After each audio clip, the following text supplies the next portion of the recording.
So what impact would these tariffs and counter tariffs, if imposed as threatened by Canada, Mexico, China taking countermeasures, will have? To talk about that, I'm joined by Professor Gulshan Sachdeva from the School of International Studies at JNU in the national capital. Thank you, Professor Sachdeva, for joining us on the show. First of all, give us a sense of what impact with these tariffs, and if counter tariffs follow, would have on the economies of that region and the global economies. The first thing which has really, which is going to happen is the huge uncertainty which he has now created for the global trading system, for the global economic system. But one thing is that he has been saying this for many months. So all major trading partners of the U.S. Cautiously, they have also been preparing for that it may happen, and when it happens, how they are going to retaliate. So obviously, I mean, first in the first instance, he has chosen these three countries, China, Mexico, and Canada. And Canada has already announced its measure. And China is saying that, at the moment, they are studying and they are going to challenge this into WTO. And similarly, Mexican president has also said that, they are preparing for the retaliation. I hope they will also retaliate, because any self-respecting nation will have to retaliate to this. But that the question is, one is, I think, the way President Trump is now going about this, he's going to create havoc with the global trading system. The global trade is facing certain difficulties. And the global trading system, particularly under WTO, is already facing serious difficulties. There are deadlocks at WTO. And now with all these, because of so many bilateral deals, etc., which has been happening over the decades, but now with this kind of uncertainty, I mean, these two countries, if you look at, particularly Canada and Mexico, I mean, these are the closest political and economic partners of the United States. Right. For the last 30 years, they were part of the trade agreements. And, they also... So the question, Professor, then arises, why is Donald Trump doing that? Why is he hitting at, Canada or Mexico?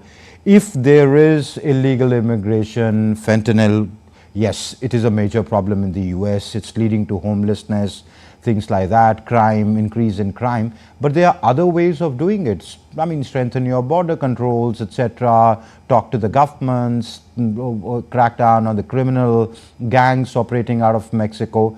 But why use the economic rod?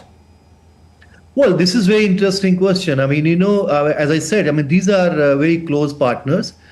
And, even the last time he renegotiated those, the NAFTA agreement, and they came to certain conclusion. But, what I mean, all the time, particularly dealing with the foreign countries, President Trump, the one thing which he always talk about using tariff to achieve national economic and political and strategic goals. I mean, this is one way, I mean, you can do it. I mean, every country use tariffs, but as you have rightly mentioned, tariffs are mainly used for certain economic and other matters. If you feel that, there is certain dumping for a particular country, or your industry is suffering, or you want to protect certain industries. And these are the countries, two countries particularly, you have the free trade agreement with them working for the last 30 years. I mean, of course, he says that this was the, the worst kind of trade deal which the U.S. negotiated, but that's a history. I mean, he renegotiated also. I mean, this is interesting in a sense that, just using tariff to achieve all other political and strategic... This is weaponizing tariffs.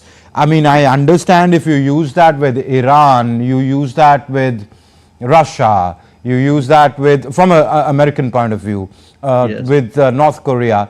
But Canada, Mexico... Yeah, I mean, they're already using, I mean, you mentioned Iran and Russia. I mean, US and other Western countries already weaponizing not just trade, but all other financial system, etc. They have been doing it.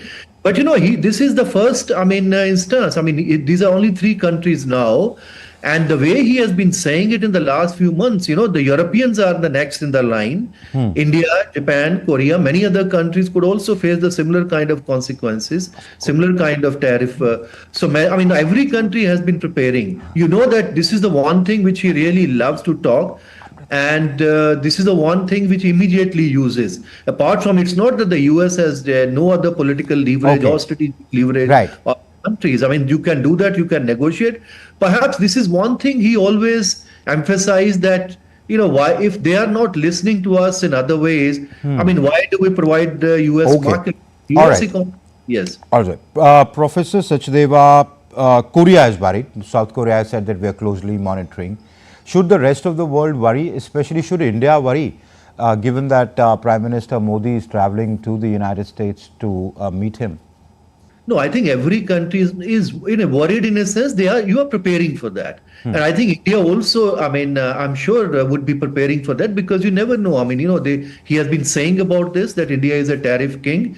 So on certain commodities, I'm sure they would have prepared a list. So I think two ways you have to do it. One is, I think this is what every other country is also doing it. You have to kind of negotiate on certain products which you feel that these are real immediate interest to the United States, like motorcycles, etc., which he has been saying quite some time. Yeah, the Harley Davidson. Yeah. I mean, so it means on certain particular products which are of immediate interest to him, you can reduce some tariff.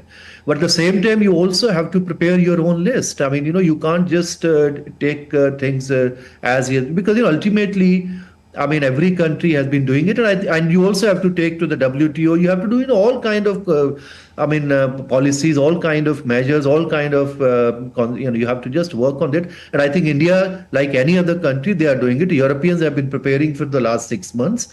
And because, this is also going to happen to them, because there is also a huge trade deficit with Germany and the whole European Union and with many other countries. Similar thing, I mean, he also has a trade deficit with India. But, once you trade, with other countries, there is going to be deficit or surplus. You can't have always, the balanced trade. Yeah. But, those things particularly country like United States is a huge country, and particularly close strategic and economic partners. I mean, United States did provide markets to the Southeast Asian countries, to East Asian countries, to Europeans and others, because ultimately this is how the global system has been working. I mean, trade, economics works with all your strategic and economic, partnerships. But you can't just use just trade and tariff measures even against your very close. Like the Europeans with your allies, I mean, with whom your other geopolitical, interests coincide and converge. You have to take it. Balance of trade is one thing, but it's just one thing in the larger matrix. One last question, Professor, before I let go of you. I mean, he's got a job to do. He's got to keep his economy. He's been elected for that, the kind of mandate he's got. But he's got a temperament too. Should other states be worried? Could that be a clash point between his MAGA or America First with your Make in India? No, I think every country is, having all their, I would say, strategies to deal with him. Certain ways you have to consider some of his demands, and other ways you also have to retaliate. Some countries will do it immediately, as Canada has done. Some others, like China, they will take time. They will, every country has worked out its own strategy. But, the problem is now, because of this, with the kind of uncertainty we are going to have, because, once you have this, trade war, I mean, there are major trading players there. If this is what thing is going to start, so there are going to be huge trade diversion from one country to another country. Then there are going to be trade creation with other countries. And last time when he was there, when he imposed tariffs on some of the other countries, some countries did benefit because trade was diverted towards them. But, there is very little evidence that actually it helped the US economy in one way or the other, in the sense that they actually created manufacturing inside the US. In fact, it's going to also create problems for the consumers for the time being, because the price of certain commodities are going to be increased. Oh, so fruits and vegetables for the Americans, fruits and vegetables, automobiles, oil and gas, name it.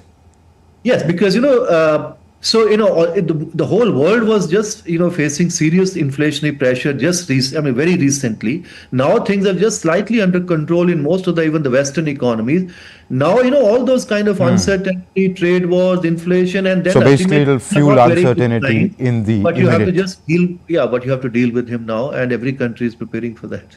All right. The Americans have chosen a president for themselves, but the world has to deal with it. Professor Gulshan Sachdeva, many thanks for joining us and Thank you. lending us your insights. Pleasure.